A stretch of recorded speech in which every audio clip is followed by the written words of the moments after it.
students, I'm excited. I'm going to bring you a little bit of a book, and we are going to work today on adding adjectives. These are words that describe nouns, and that gives us such a better picture of what is going on in the story and what things are really like, right? If I just told you there was a bicycle behind me, right, you go, oh, that's kind of boring. It's just a bicycle. But you know what? If I say there's a wire bicycle on a picture frame, I use the word wire and I use the word picture to describe frame. Wire, bicycle. Gives you a much better idea of what's going on. We're going to take a look at one author and how this author used those descriptive words, especially the adjectives in front of nouns, to give a really good description of what's going on. And then you're going to write using that same description. We're going to check out Pete the cat and the new guy. Now, you may have read this book before, and that's fine. I'm just going to read a little bit of it, and then we're going to talk about some of the words that the author, Kimberly and James Dean, right down here, used to describe certain individuals in the book. So let's check it out. Pete the cat and the new guy. Pete the cat and the new guy. I'm going to go like this. All right. It was Sunday, and Pete's friends had come to play. They were rocking to a new song when, beep, beep, beep, there was a noise coming from across the street. Here's where we're going to pay attention. Okay. It says, wise old owl had a view from his tree. Pete said, "Hey, Al, what do you see?" Owl said, "All I see are green shoes and a red hat." Pete answered, "Sounds like my kind of cat." There are two places here that I want to pay attention to. One, for you older students, I really want you to dig in here and think about some of those descriptive words that they used here. He said, the wise old owl. So what that describes is the character of the owl, who the owl is, right? And also a little bit about his age, right? We don't say that too often about people. For you younger students, I want you to pay attention, and older students think here too, but they described his hat down here. He said a red hat and green shoes. So those are some very descriptive, interactive words that we can use to describe things. So today, what I want you to do is think about something. I want you to write something to someone. Now, I want you to pick something that somebody maybe has not seen yet. Right? We all have things going on right now where we're maybe video chatting a lot more. We can show pictures to our friends and things like that. I want you to think of something that maybe maybe one of your friends hasn't seen yet. And I want you to write a description of that for your friend. And I want you to tell them about it a little bit. So you can describe it in terms of character, in terms of color, shape, size. Use those descriptive words. So pay attention to those adjectives that are describing those nouns.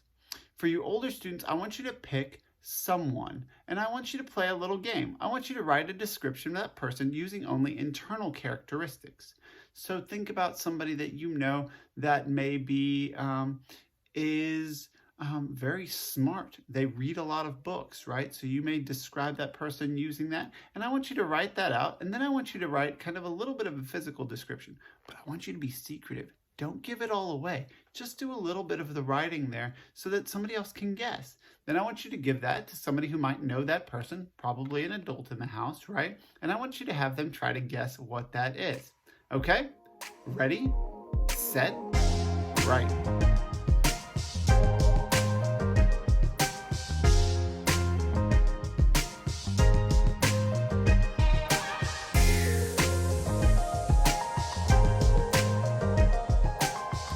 Parents and teachers, you ready? We're going to jump in with a little bit of a tool that I want to talk about here. It's really a timeline.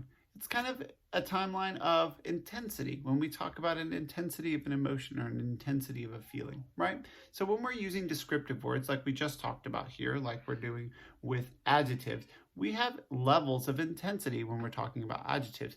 For our younger students, it might be, we may be doing happy, okay, sad, right? We might use emojis, so we have kind of a smaller timeline. With our older students, it might get a little bit more complex.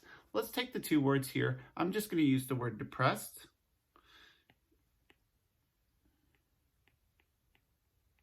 And then I'm going to use the word ecstatic. And so I'm going to draw a timeline in between them. And then I'm going to put a couple of marker points on there. Looks like this.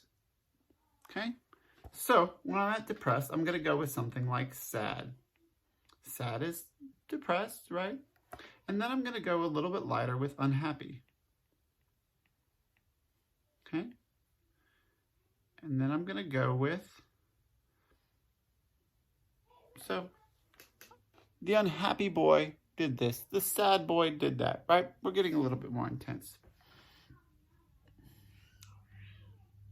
The okay, right? Or fine. I like those two words kind of in the middle. Okay, fine. The fine boy did this. The boy was okay with that, right?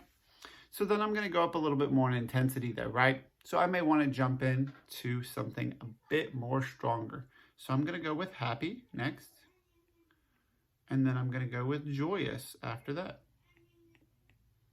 So what this does here, as you can see, we've got a timeline going there from least intense to most intense when we go through our words. So I want you to think about that as you work with your students. Think about maybe creating a timeline, finding some of these timelines, building them so they can think about the intensity of the word they're using to really describe and deepen that description. So when you're working with your student today, pause, jump on in there, talk about the intensity of the word, and does it match really how that feeling or that person is being described. So think about that as you go into it. All right, jump on in there and help out your students.